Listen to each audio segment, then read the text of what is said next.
Hey guys, welcome back. So continuing our talks about Absolute Carnage and much of the events taking place within the tie-ins, this now brings us to Symbiote of Vengeance, where we finally get to see this new Carnage who has already been collecting codices in order to unlock the direct link to Knull, but now we gotta see him do that to a Ghost Rider. And as you guys know, there's more than one Ghost Rider who's worn a symbiote, so let's get into this. But first, if you're new to the channel, be sure to subscribe to catch the spills every week, and don't forget to hit that bell up top so we can squad up in the comments for the first hour.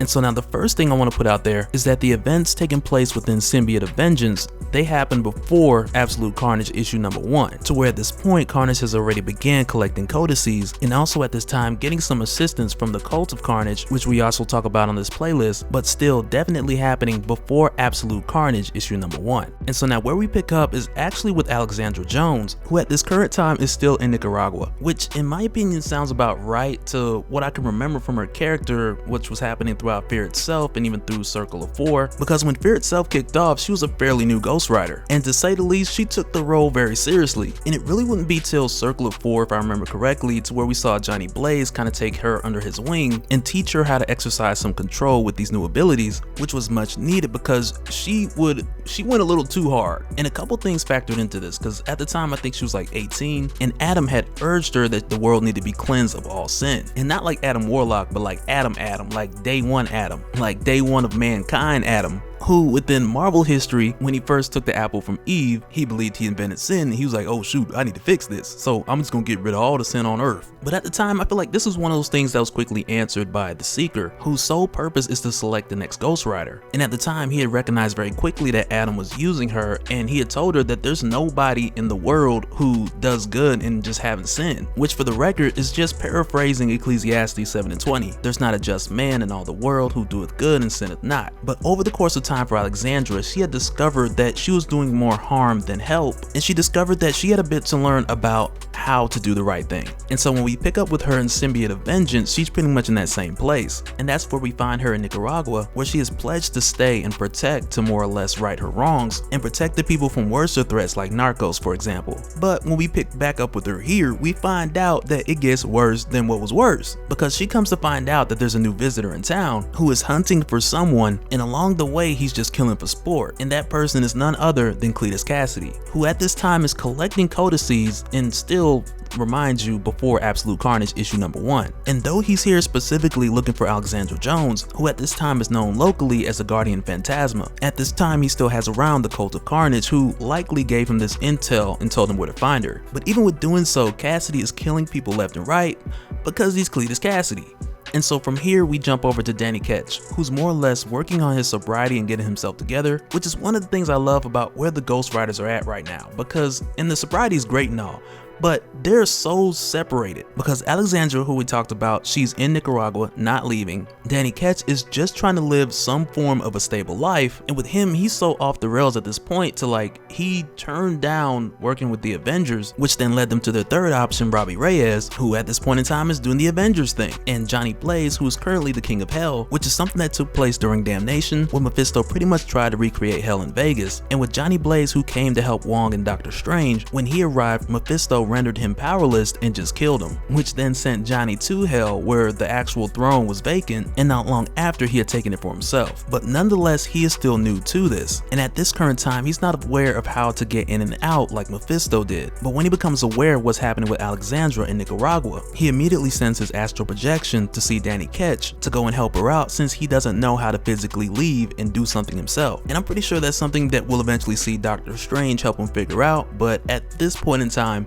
Johnny's got to work with what he got, and drunk Danny's pretty much the only person, well, I don't want to call him drunk, he's trying to get better. And at this point in time, Danny, who's getting sober, he's really the only Ghost Rider he knows he can call on, because I believe at this point Frank Castle is somewhere messing up the timeline. But when Johnny Blaze calls for Danny, he's very concerned for Alejandra because he considered her to be like his protege. like we had seen towards the beginning of Circle of 4 where he was training her. And come to think of it, I don't think we finished Circle of 4. I think we got like halfway through and people stopped watching, but I do remember we at least got to that part. But when Johnny urges Danny to go, eventually he agrees, but Danny tells Johnny that, hey, as far as getting yourself out of hell, you on your own with that. And likely because he feels like he'd be damned if he go to hell and Johnny get out and he gets stuck, because then literally he'd be damned. But heading over to Nicaragua, in a blaze, he is noticed by the Cult of Carnage, who see him coming, but they do not alert Cletus Cassidy because they've been given orders by Cassidy to not disturb him and quote, let him have his fun. But when Danny gets here, he immediately sees the condition that Nicaragua is in, and in more of this local area he sees it's a ghost town, and the few survivors who are here still hiding, like they're on edge. And with Danny trying to talk them down, there's a bit of a language barrier, but he does hear them say that the Guardian Phantasma will protect them, which prior to this point they had believed to be a myth until she arrived and was forced to fight Carnage out in the open. And Danny tries to let them know that he's not here to harm anyone, he's just here to help her, and then go on about his way. And with Alexandra here going against Carnage, and to the point of where she believes she's familiar with symbiotes because her experience with Flash Thompson, who was Venom during the time of Circle of 4, which is when the symbiote bonded with the Spirit of Vengeance. But she has no idea how much symbiotes have changed since then, including Venom and especially Carnage. And if you factor that in with the addition that she's self-taught for the most part, she's more or less in a knife fight or a sword fight, armed with an AK but swinging it like a baseball bat. And don't take me wrong, I'm not trying to make Alexandra seem like she's the worst Ghost Rider ever, because from a child she was actually trained and prepped to be a Ghost Rider. But when she actually became one, sure, she pulled out some new tricks that we hadn't seen a Ghost Rider do before, but she had a lot to learn about being a Ghost Rider on a practical level. But when Danny arrives here to help her out, she initially thinks he's Johnny, but they don't necessarily have the time right this moment to sort all that out and catch her up with what's been going on.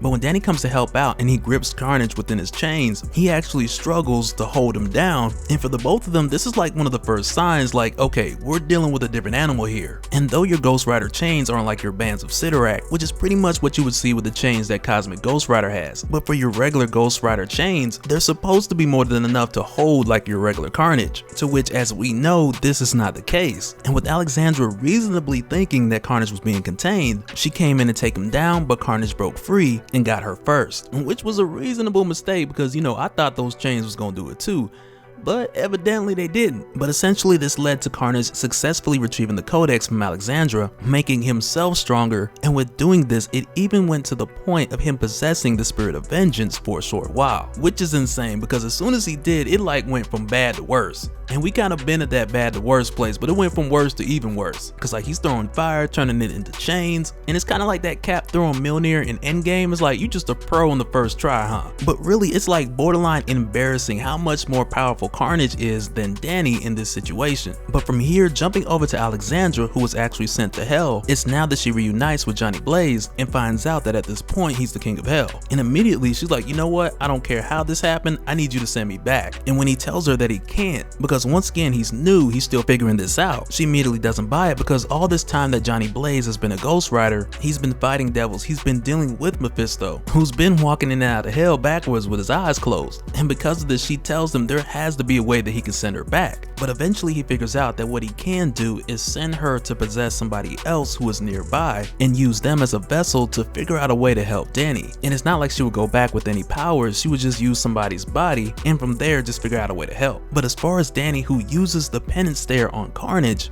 which he finds out rather quickly is just unsuccessful. And as we know, it failed on him with Venom before, and as we've seen, it's failed with Cosmic Ghost Rider when he used it on Thanos, to the point of where Thanos wanted a Penance Stare every day to start his morning. So when he did this, like, you just knew it wasn't gonna work on Carnage. And as far as matchups go, like, Carnage is literally embarrassing this guy. And like, he could have ended it the same way he ended it with Alexandra just a few minutes ago, but no, he's having fun and it shows. Like, he even made his own Carnage cycle and all that. And Danny, who's just there to take the beating, and he does manage to fight back a bit, but it's not for the reason that he can contest Carnage with the Grendel and the Spirit of Vengeance. But the only reason that Danny is holding out this long is just simply that Carnage, who's accomplished what he's come here to do, he just wants to have fun, which we'll see later on is his motivation for a number of things. Because of course he has a mission to collect the codices, but when he does things like give Norman Osborn his own symbiote, like when we see that later on, he tells us that he does it just for his own amusement. amusement. And likely at that point later on, it's because of Norman Osborn having his personality disorder and him believing that he is Cletus Cassidy. And Carnage being Carnage, he just wanted to see what would happen.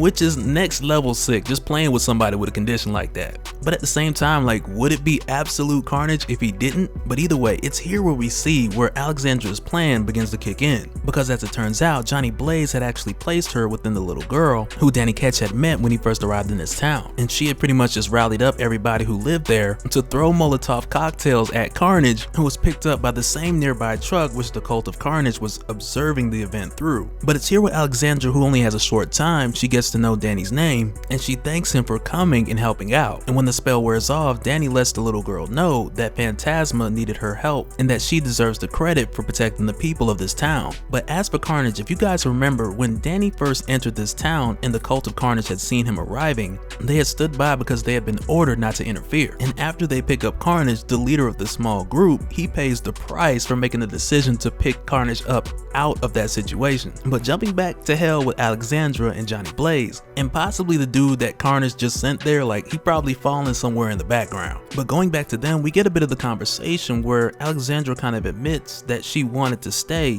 but she knows it would have been messed up stealing that little girl's life away from her. But with her telling him this, Johnny lets her know that there's other people here that he wants her to meet who understand everything she's going through. And once again, we get a shot of like every Ghost Rider ever, like just about. And really what this is Johnny's way of showing her that, you know, when people be like, this is a special place in hell for people like you, like for Ghost Riders, this is that special place. But that'll do it for this one, guys. Let me know your thoughts down in the comments below. And remember, all of this takes place before Absolute Carnage issue number 1. Because from here, Carnage is continuing his hunt and who knows who he's going for next. But let me know your thoughts down below and we'll do it again in the next one.